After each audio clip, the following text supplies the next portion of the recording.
মহাকুম্ভ যাওয়ার পথে প্রায় ৩০০ কিলোমিটার লম্বা যানজট। এবারের কুম্ভে আর গঙ্গায় ডুব দেওয়া যাবে তো, প্রশ্ন পুণ্যার্থীদের। মহাকুম্ভ শেষ হতে বাকি আর ২ সপ্তাহের মতো। ইতিমধ্যেই স্নান সেরেছেন ১০ কোটির বেশি পুণ্যার্থী।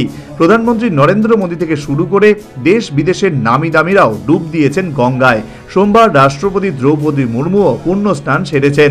কিন্তু ভিভিআইপিরা পারলেও বর্তমানে প্রয়াগরাজে আর পৌঁছতে পারছেন না আম আদমি, কারণ লম্বা যানজট, আর সেটাও প্রায় ৩০০ কিলোমিটার পর্যন্ত।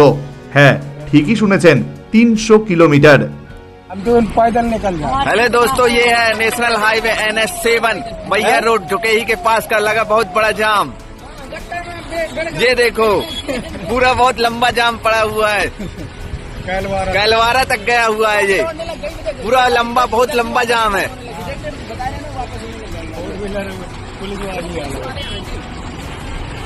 চাপে পড়ে উত্তরপ্রদেশ পুলিশ তাই পুণ্যার্থীদের মাঝপথ থেকেই ফের নিজেদের বাড়ির দিকে ফিরে যেতে অনুরোধ করছে।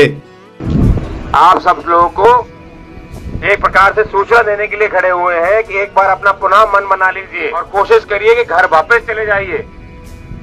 जो आगे कटनी की बॉर्डर है वहां पर बहुत ज्यादा जाम लग चुका है। हमारे टीआई साहब लगातार वहां के टीआई साहब से संपर्क में है और यो यही कह रहे हैं कि जिनको भी आप रोक के समझाइश दे रहे हो उनसे सबसे निवेदन करिए, हाथ जोड़ के निवेदन करना पड़े, किसी भी भाषा में निवेदन करिए कि आप लोग सभी लोग जहां से आए हैं वहां से वापस चले जाइए। सड़क पूरी तरह से भर चुकी है। कटनी से प्रयागराज 300 से अधिक किलोमीटर दूर है और अगर आपको यहाँ रोककर अगर हम निवेदन कर रहे हैं तो कुछ तो गंभीरता होगी।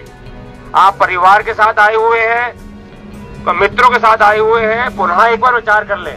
अभी भी आपके पास आगे जाके सड़क से मोड़कर यू टर्न लेने की पर्याप्त व्यवस्था है, तो अभी आप लोग गाड़ी में बैठ के विचार कर लें।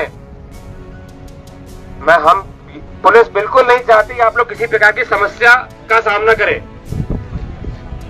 जिनको मैहर जाना है आगे जाके वैकल्पिक रास्ता है उसको पकड़ लें, परंतु आगे बिल्कुल नहीं जाइए क्योंकि टोल के बाद से बहुत ज्यादा भीड़ इकट्ठी हो चुकी है। और आप लोग सभी लोग एक दूसरे को आजू बाजू देख लीजिए, हर प्रदेश हर जिले से अलग अलग जगह लोग आते ही जा रहे हैं। সোশ্যাল মিডিয়ায় এই ছবি ছড়িয়ে পড়তেই যোগী সরকারের দিকে কটাক্ষ ধেয়ে এসেছে বিরোধী রাজনৈতিক দলগুলোর তরফে। সমাজবাদী পার্টি প্রধান অখিলেশ যাদব এক্স হ্যান্ডেলে পোস্ট করে কড়া আক্রমণ করেন বিজেপি পরিচালিত উত্তরপ্রদেশ সরকারকে। অখিলেশের দাবি এটা চরম অব্যবস্থা। তবে শুধু অখিলেশ নন, কুম্ভে যেতে না পেরে নিজেদের ক্ষোভ তুলে ধরছেন পুণ্যার্থীরাও। তাদের মুখেও অব্যবস্থার কথাই। উত্তরপ্রদেশ সরকার যতই অতিরিক্ত ভিড়ের দোহাই দিয়ে শাক দিয়ে মাছ ঢাকার চেষ্টা করুক না কেন, তাতে যে চিঁড়ে ভিজবে না তা ভালোই টের পেয়েছেন স্বয়ং যোগী আদিত্যনাথ। কথায় আছে, সব ভালো যার শেষ ভালো। কিন্তু মহাকুম্ভের শুরু ভালো হলেও যেভাবে শেষ হচ্ছে তাতে বিশ্বমঞ্চে ভালো কোনো বার্তা যাচ্ছে না বলেই মনে করছে সংশ্লিষ্ট মহল। তাই যোগীর কাছে এখন বড় চ্যালেঞ্জ কিভাবে শেষটা ভালো করে মুখ রক্ষা করা যায়। Bureau report, news vanguard.